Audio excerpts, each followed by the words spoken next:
mumeze mute? Ndizera ko muri amahoro aho muherereye mu bice bitandukanye by'uyu mubumbe dutuye, kandi ndabifuriza kugira weekend nziza.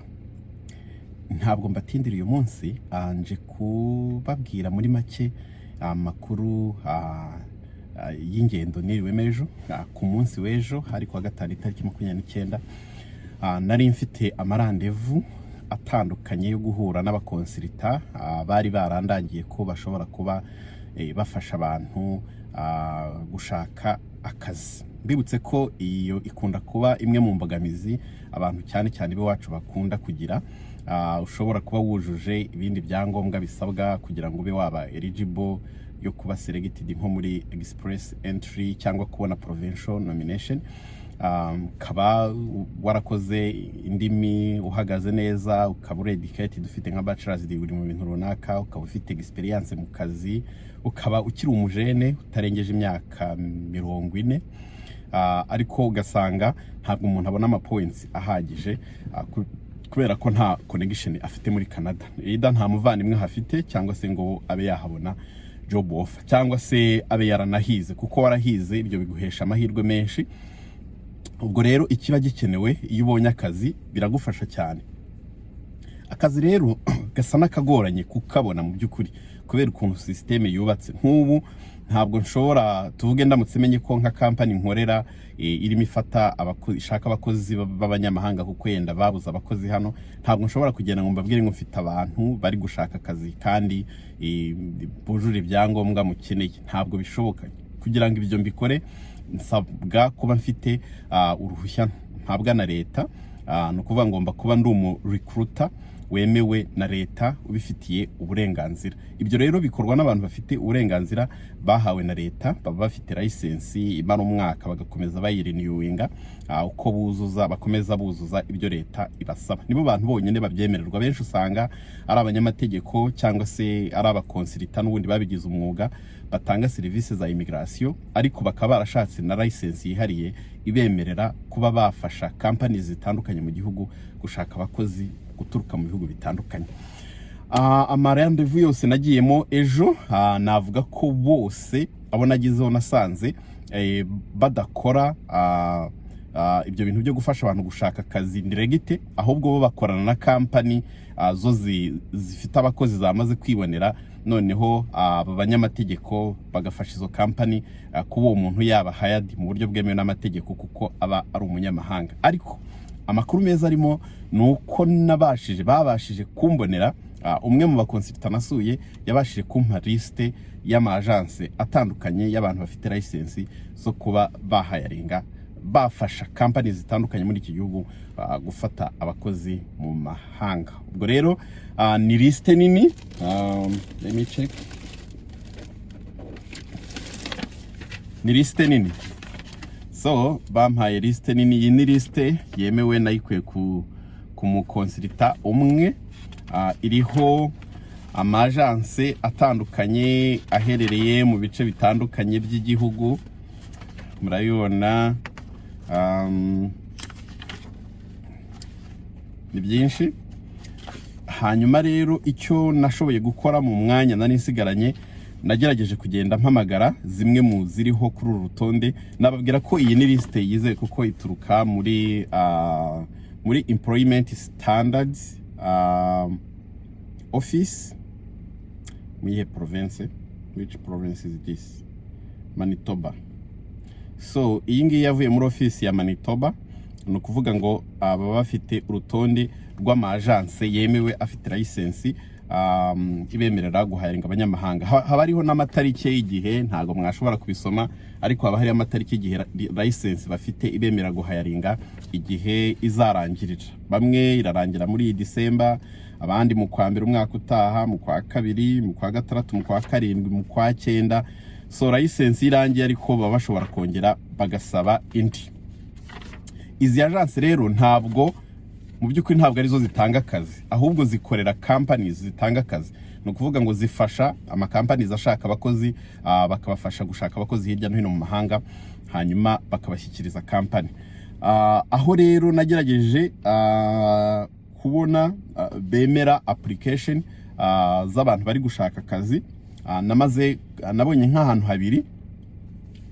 Uyu munsi ndabasharinze hamwe kubera umwanya kugira ngo mbahe agasamari, hanyuma ibindi nzabibabwire muri video nzakurikizaho nuko dushobora kubigenza. Agence imwe ubungubu iri kwakira amaresume y'aba truck drivers. Aba truck drivers, aba professional truck drivers batwara biriya bikamyo binini cyane, nibo nabashije kubonera opportunity. Ariko hari n'ahandi nkeneye kubanza kongera ngahamagara neza uyu munsi ngasobanuza nkumva uko bikorwa.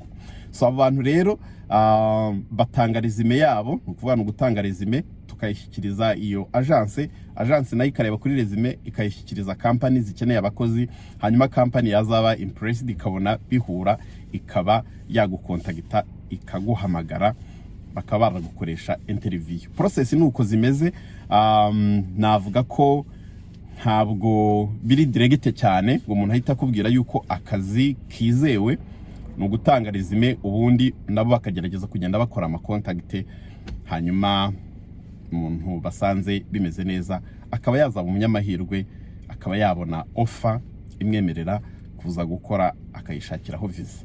Muri make rero nayo makuru mbahaye, urutonde ndarufite, urutonde uko mubona. Agence ziri muri province zitandukanye, binsaba guhamagara, ariko iziri muri province ntuyemo zose nzakora ku buryo ngenda nzigeraho kugira ngo menye aho bakorera, nibarize n'ibibazo nshaka kubaza, numva byabagirira umumaro, hanyuma ndebe ko aho bihura nshobora kubaha ama connection. Ngaye nguko rero, so ubwo nzagenda mbasangiza amakuru uko ngenda nyabona, nabo mugenda mbonera ama opportunity atandukanye. Reka rero tugendane murebe uko urugendo rw'ejo rwari rwifashe n'ayo makuru nasanzeyo, ubundi ubwo naho utaha turi kumwe mukomeze kuvuga.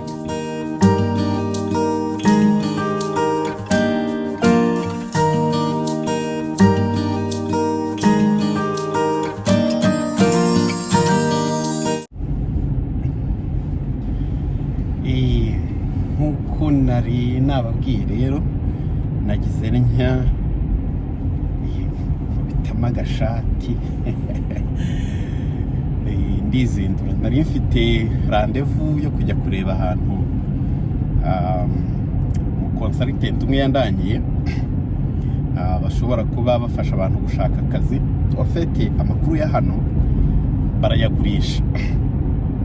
Iyo uhamagaye umuconsultant ugira ngo ugire icyo umubaza, akubwira ngo booking appointment uzaze tuvugane. Ubu nari mfite appointment ebyiri uyu munsi, hari n'indi mperutse kugira. Izo zose ni ukubookinga ukabanza ukishyura, kandi niyo bumva amakuru uri mushaka mu by'ukuri batari buyaguhe cyangwa se service uri mushaka batazitanga, stili barakwishyuza. Murumva ukuntu bakora, ariko n'aba professionnel niko kazi bakora. Buri contact bagiranye n'umuntu baba bagomba kwibyaza umusaruro. Uyu munsi rero amakuru make nzanye na y'abantu bafite yenda experience mu bintu byo gutwara aba truck drivers, ibira bikamyo binini bi crossing imipaka bitwara ibintu byinshi. Ntabwo nza amakategori yanyu ko bayita, nimba ari class 1 nimba ari A1, ntabwo nza amazina yabo.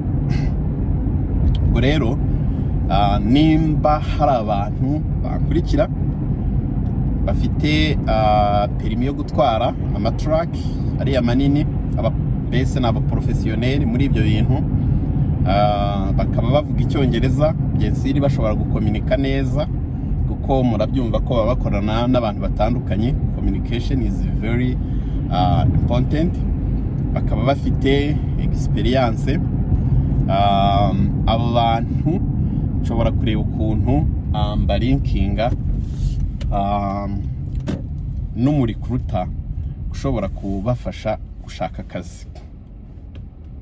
Hanyuma rero icyo nshobora kubakeneraho no murabanza mukore resume, muragerageza mubanze muse nkabikorera resume.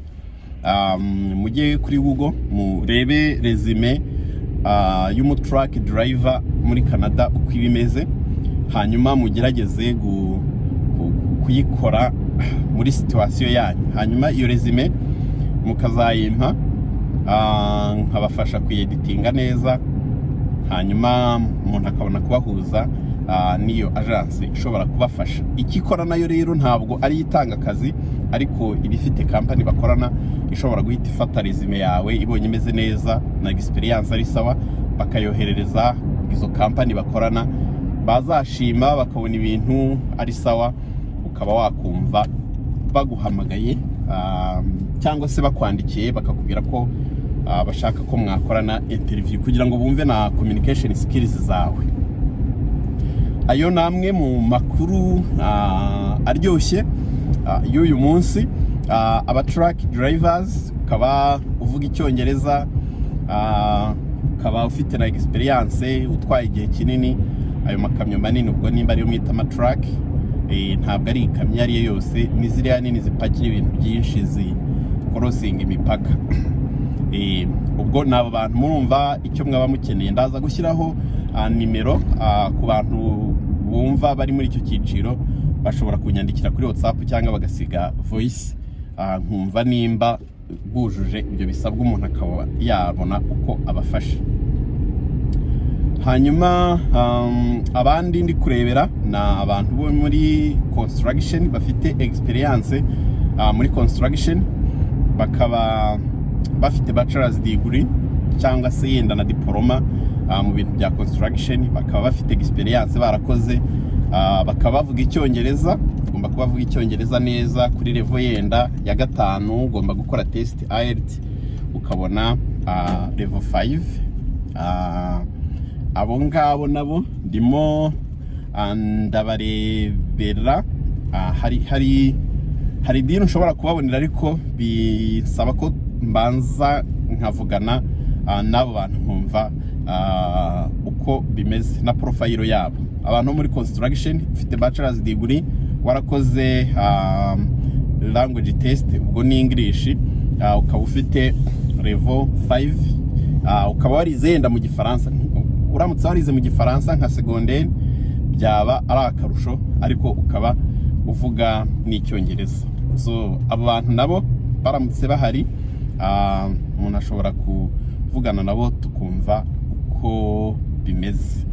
Abandi rero izindi kategori zisigaye nazo ndimo ndagerageza kugenda negeranya amakuru, hanyuma uko aboneka nzajya ngenda nyabasangiza. Murumva rero uko gahunda imeze uyu munsi. Ni abantu bafite experience muri truck driving, bakaba babasha no gukomunika mu cyongereza.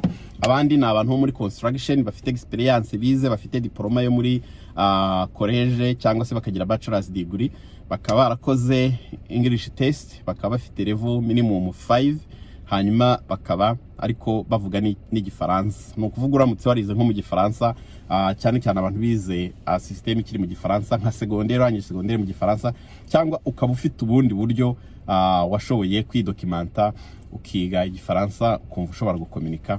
Abo bantu nabo umuntu ashobora kureba uko yabafasha. Ubwo bisaba ko tubanza tukavugana, nkumva nimba hari icyo nshobora kubafasha. Abandi rero mukomeze munkurikire, mube hafi. Nimba utakora subscribe ukaba ujya utekereza gushakisha opportunities ziboneka muri Canada, ni byiza ko wakandaho kandi ugashyiraho na notification ikaba iri on, ku buryo uko ngenda sharinga amakuru atandukanye ujye yabona byoroshye. Ikindi ni kujoininga Telegram group, kuko naho hari igihe haba hari amakuru meza abantu bagenda basharinga, cyangwa rimwe na rimwe ukaba ufite ikibazo ukaba wakibaza abantu bakagufasha gusubiza mu gihe nanjye ntarabona umwanya.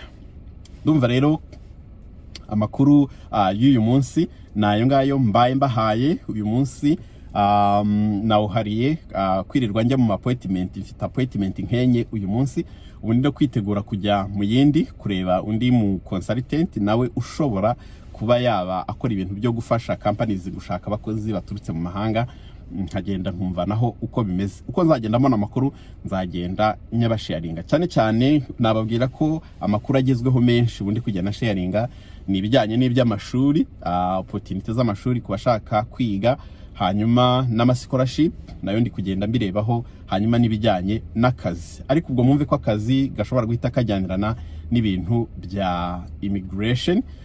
Ushobora kubona akazi, ushobora kubona job offer ikagufasha kubona work permit, ukaba wahita unayikoresha mu bya immigration programs uramutse umitinga izindi requirement, cyangwa se ukayikoresha mu kuza gukora gusa ibindi ukaba wabikurikirana ugeze hano.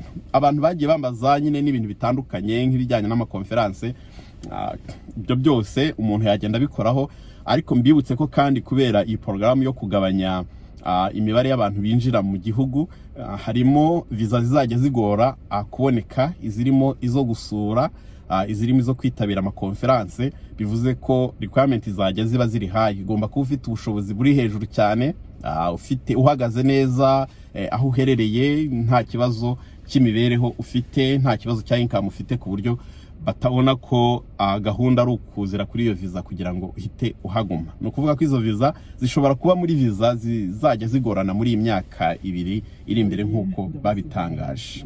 So ubwo rero umuntu yaba bahaye ayo makuru, ubwo ubundi mukomeze mukurikire, nzagenda mbasangiza n'ayandi mu bihe bitandukanye.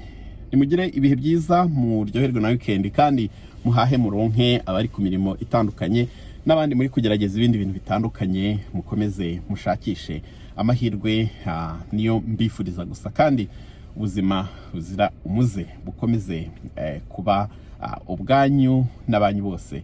Ubwo turi kumwe naho ubutaha muri video izakurikiraho mbasangiza andi makuru nzaba nabashije kubona muri izo appointment ndi kugenda njyamo kuri uyu munsi.